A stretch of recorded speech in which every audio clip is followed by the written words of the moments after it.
La porte de la longévité. Exode chapitre 20, verset 12. La porte qui mène à la longévité a 2 clés. Première clé, honore ton père et ta mère.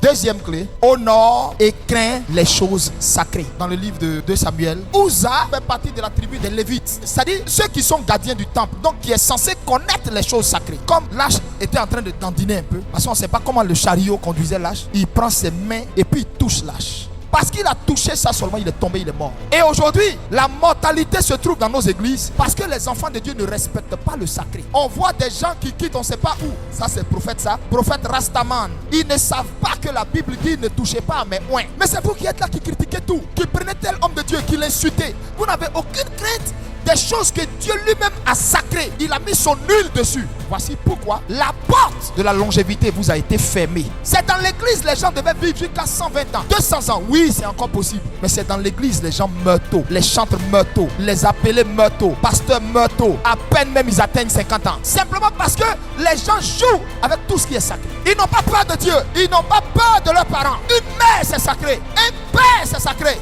Tu peux te fermer la porte à la longévité par ta manière insolente de parler à tes parents. Quand ils entendent même que leur maman est sorcière, l'insolence avec laquelle elle parle à cette mère sorcière, c'est vrai, elle est sorcière, mais tu es sorti d'elle. Le Seigneur peut te dire, voici qui elle est. Prie pour elle, garde tes distances, sois prudent. Tout ce que tu vis là vient d'elle. Tu ne sais pas que là où il y a la sorcellerie se nourrit de la colère, de la haine, de la rancœur. C'est ce qui fait que quand elle t'allume spirituellement, ça t'atteint. C'est pourquoi tout est encore bloqué. Allez vous réconcilier avec vos parents. Le Seigneur ne t'a jamais demandé de ne plus parler à ta mère ou à ton père. Honore ton père et ta mère afin que tes jours se prolongent. Donne à manger à ton père et à ta mère afin que tes jours se prolongent. Respecte ton père et ta mère pour avoir longue vie. Quand tu fais du bien à ta mère, elle n'est pas obligée de prier sans Seigneur mon enfant. C'est une prière qu'elle a adressée. C'est une couverture qui est sur toi.